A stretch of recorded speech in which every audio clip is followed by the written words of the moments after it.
Okay, we are going to move forward with the Founders Club and the resources they had. I have my note taking ready. If I just make the font of this bigger. So we were in chapter 2.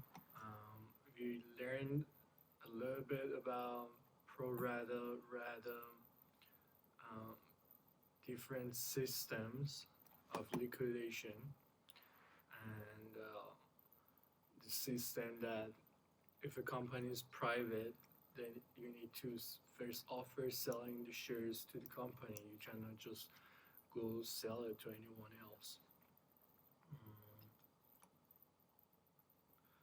And then valuation, we read that, and the right end terms and liquidation preference. So I'm just gonna write this again.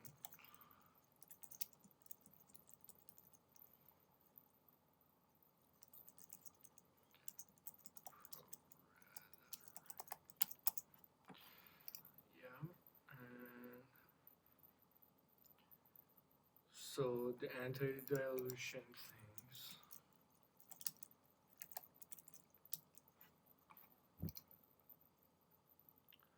The rights, and we first read the full ratchet.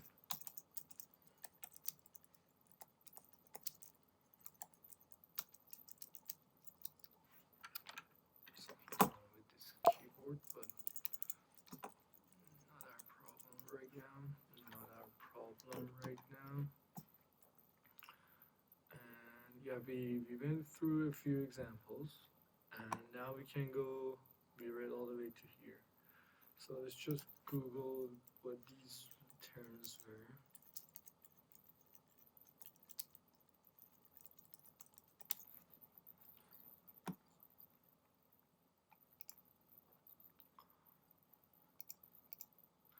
So a liquidation preference is a negotiated provision that gives an investor preferential payouts in the event that the company is sold or experiences some other so-called liquidity event. For example, an investor holding preferred stock with a liquidation preference might receive their share of the returns before common. Oh, nice. We found another website, which I feel like will be good.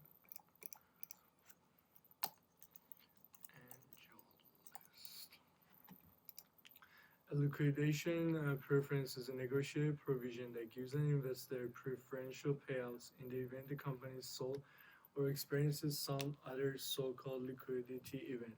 For example, an investor holding preferred stock with a liquidation preference might receive their share of the returns before common stockholders, which often includes the founders and employees can cash in on their shares. Okay, if the return amount is not great enough to repay all existing shareholders completely, liquidation preference can provide a meaningful increase in all the likelihood that the investor receives some of their investment back. Liquidation preferences are important for VCs and founders to keep grasp because of the impact they can have on how exit returns get distributed. It can also impact the founder's ability to attract future investors and talent to the company. This article will provide an overview of key concepts and industry standards of this important topic. Okay. What is a liquidation preference? A liquidation preference provision determines the order in which investors get paid back. So in the event that the company is trying to liquidate, there are people who have the right to get their assets liquidated first. The payout order is important because when startups fail or get sold for less than their valuation, there may not be enough funds left over for all investors to get their money back. Liquidation preferences work to ensure investors holding the liquidation preference are made whole before common shareholders can cash in on their shares. Okay, so for example, if there is a merger or acquisition, then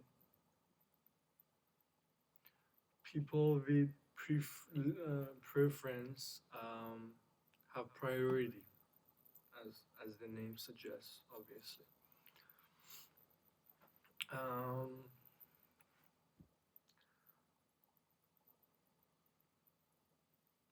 so now we have standard. So then we have seniority structures bring a sense of order to the process of bringing one additional funding partners. The three most common seniority structures are there's the standard,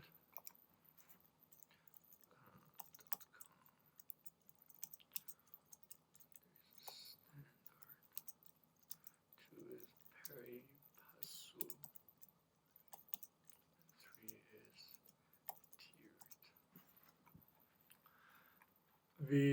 Okay, so first of all, in standard liquidation preference payouts are done in order from latest to earliest rounds. Series B investors get paid back their investment before Series A, and seed investors and seed investors. This model creates the risks of Series A or seed investor receiving back less than they put in. Oh, I see. So Series B investors get paid back their investment before Series A and seed investors. This model creates the risk of Series A and seed investors receiving back less than they put in or nothing at all. So if they get paid back, does that mean, well, what does that mean? Doesn't everyone have the same value per share of the company? Okay, let's just put that in here.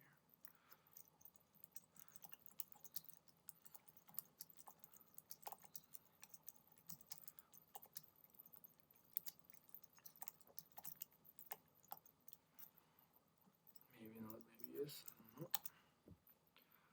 And okay, then we have pari passu with pari passu liquidation preference. Investors from all funding rounds receive proceeds pro rata to committed capital and have the same level of seniority status. If the startup exits for less than its valuation or amount invested, every investor receives part of the proceeds. Receives pro rata to committed capital. Receive proceeds pro rata to committed capital and have the same level of seniority status. If the startup exists for less than its valuation or amount invested, every investor receives part of. Okay. So what does pari passu mean?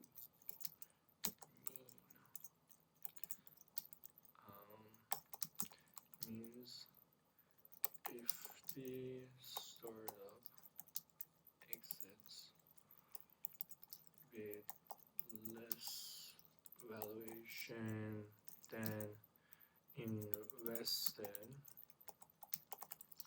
then everyone has the same seniority to receive shares, I think.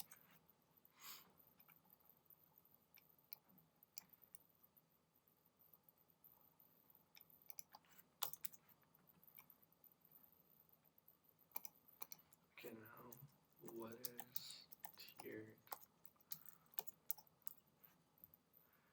Okay, some term sheets work out payouts orders by grouping seniority levels into tiers.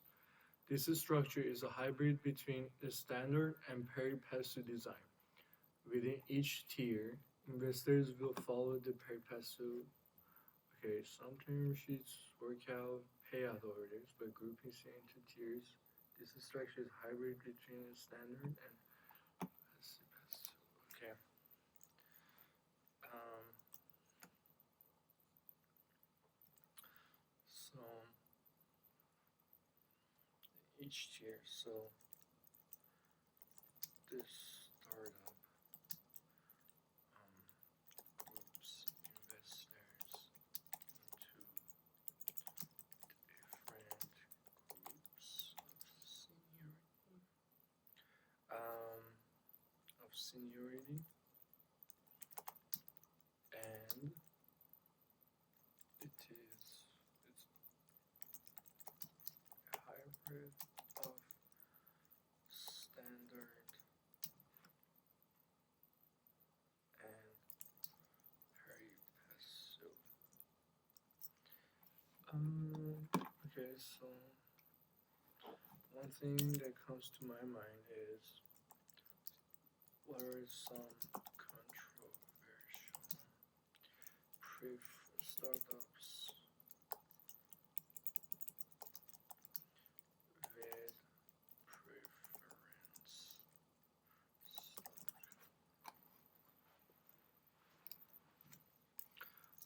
What are some controversial preference stocks? Okay, so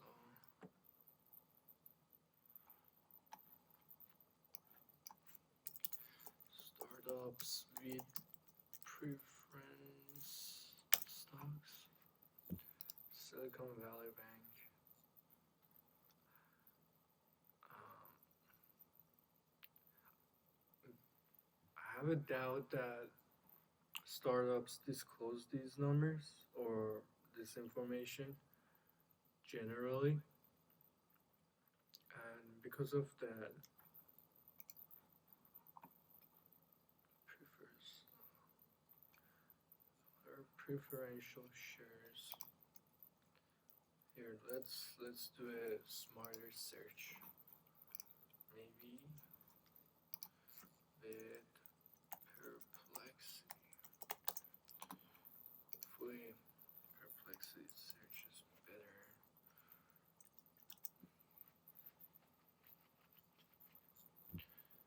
Okay.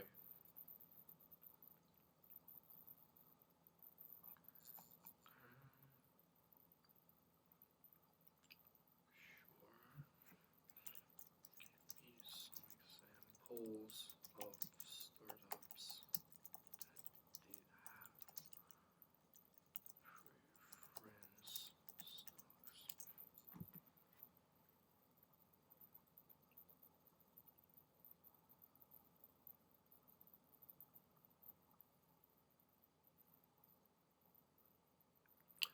Okay, so it says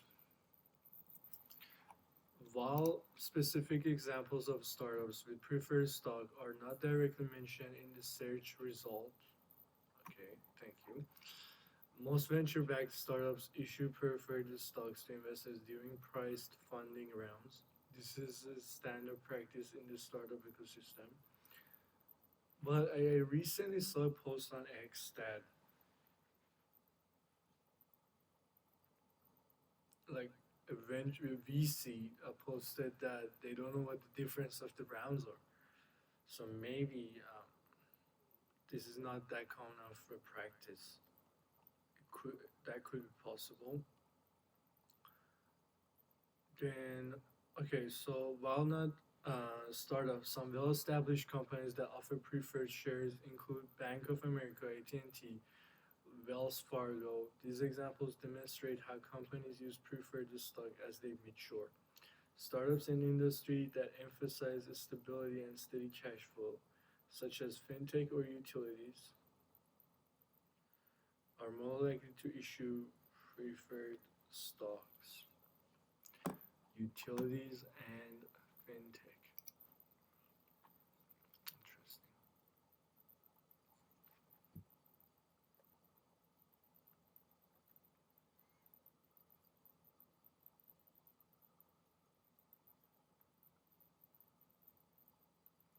Okay, let's just ask more questions. What is pro rata rights?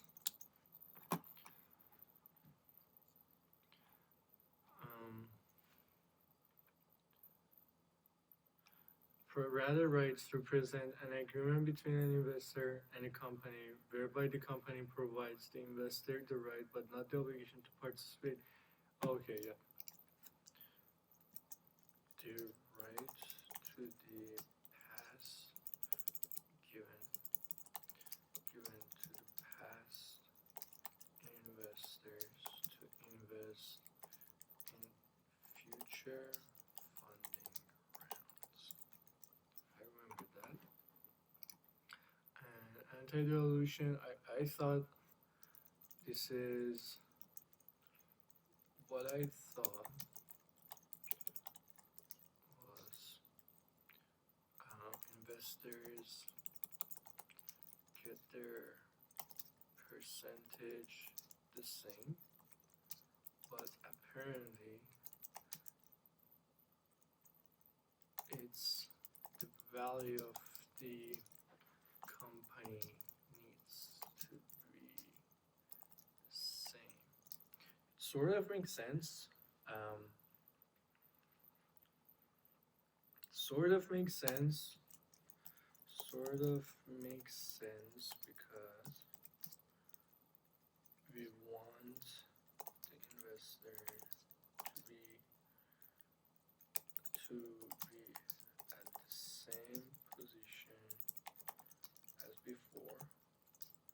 But one thing doesn't make sense is that isn't a past investor to be rewarded for the investments they made. And okay, and then full ratchet, if we just do that. What is full ratchet dilution? Okay, so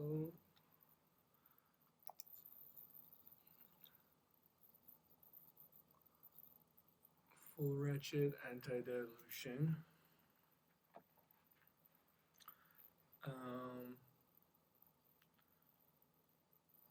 Okay, so a full ratchet is a contractual provision designed to protect the interests of early investors. Specifically, it is an anti-dilution dilution provision that applies for any shares of common stock sold by a company after the issuing of an option or convertible security. The lowest sell price as the what am I reading? A full ratchet is a contractual provision designed to protect the interests of early investors.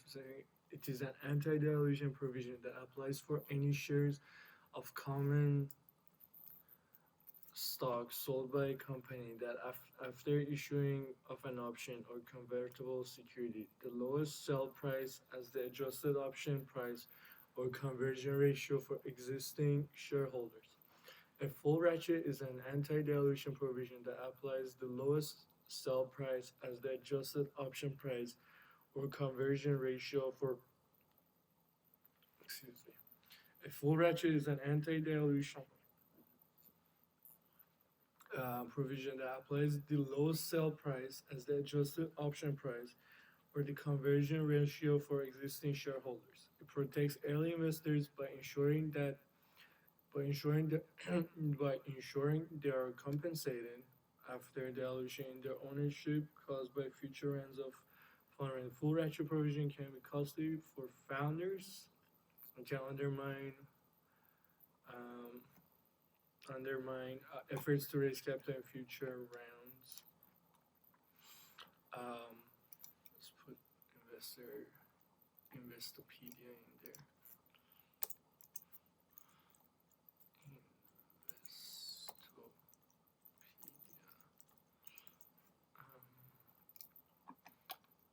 Okay, so full ratchet. To illustrate, consider a scenario which company sells 1 million convertible preferred shares at a price of $1 per share under terms that include a full ratchet provision. Suppose that the company that undertakes a second fundraising round, this time selling 1 million common shares at a price of 0.5. Due to the full ratchet provision, the company would then be obligated to compensate the preferred shareholders by reducing the conversion price of their shares down to 0.5. Effectively, this means that the preferred shareholders would need to be given new shares at no additional cost in order to ensure that their overall ownership is not diminished by the sale of new common shares. I see. This is actually what I've been looking for, but makes sense.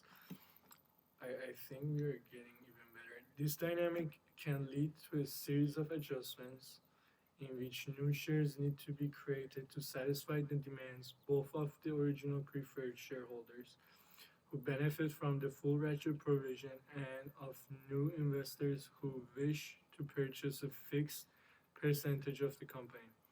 After all, investors desire not just an abstract number of shares but a concrete percentage of ownership. In this situation, company founders can find their own ownership stakes quickly diminish that. Okay, let's just figure out the alternative. An alternative provision which uses a weighted average approach is arguably fair in balancing the interests of founders, early investors, and later investors. This approach comes in two varieties: the narrow-based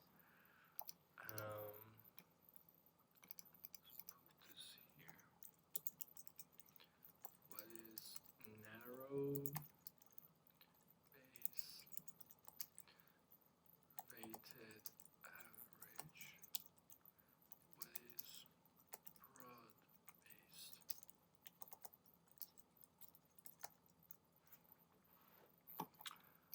Okay, so what does narrow-based weighted average mean?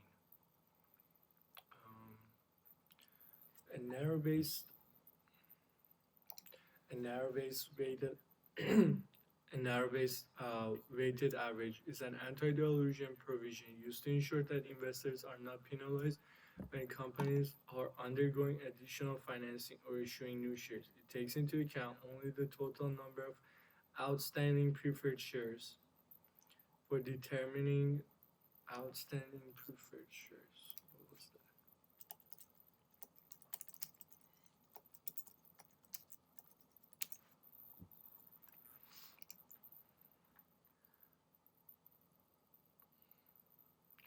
Okay, so outstanding preferred shares represent the total number of preferred shares a company has issued and are currently held by shareholders, offering investors a fixed dividend payment with priority over common stock dividends. I see. Outstanding preferred shares. A narrow-based weighted average is an anti-dilution provision used to ensure that investors are not penalized when companies are undergoing additional financing or issuing new shares. It takes into account only the total number of outstanding preferred shares for determining the new weighted average price for the shareholders. A narrow-based weighted average is an anti-dilution provision used to ensure that investors aren't penalized when companies issue new shares. Okay, so what is the process? When the number of shareholders shares outstanding increases, each existing stockholder ends up owning a smaller or diluted percentage of the company, making each share less valuable. Anti-dilution provisions such as a narrow-based weighted average help to prevent this from happening. If a company sells more shares at a lower price, the dilution protection provision will make a downward adjustment in the conversion price of the convertible securities. What exactly was the convertible security? A convertible security is an investment that can be changed from its initial form into another form. Okay. The most common type of convertible securities are convertible bonds and convertible preferred shares, which can be converted into common stock. A convertible security specifies the qualifying terms and price at which it can be converted and pays a periodic fixed amount. Key takeaways.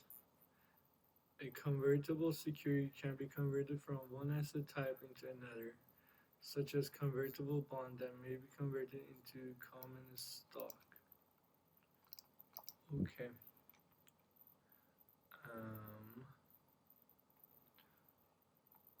Capped participation. Okay, so you can cap even your participation. I didn't quite get what this narrow-based and broad-based is. What is narrow-based? Weighted average.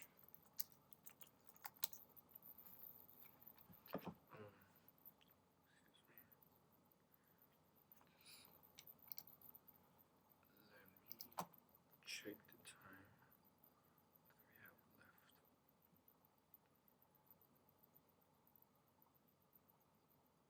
Oh, 4:15. So it's 1 hour.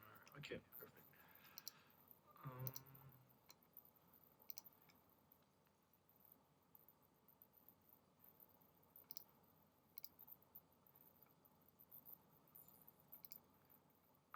Okay. How long is this so far? 26 minutes. Which type of anti-dilution rights do most funders and the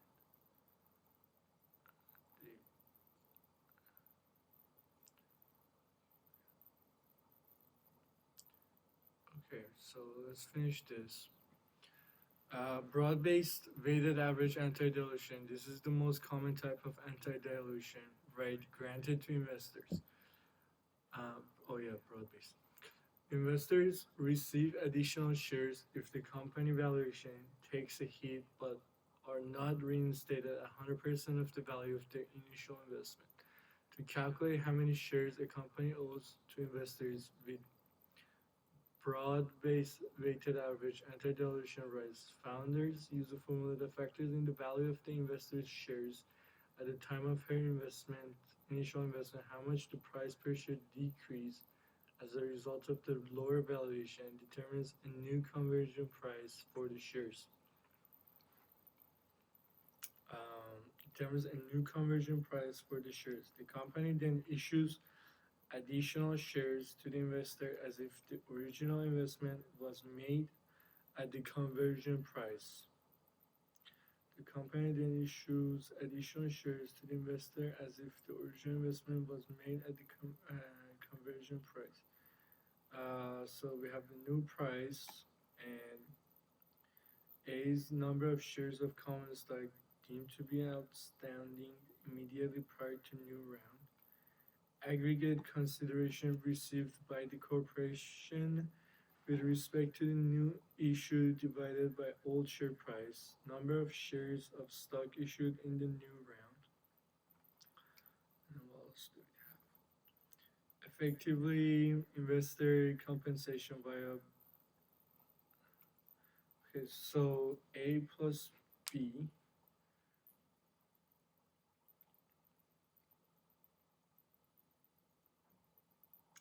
What is the number of shares of stock issued in the new round?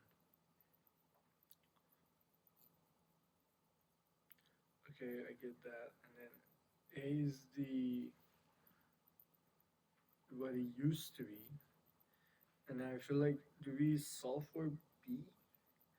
Aggregate consideration received by the corporation with respect to the new issue divided by old share price.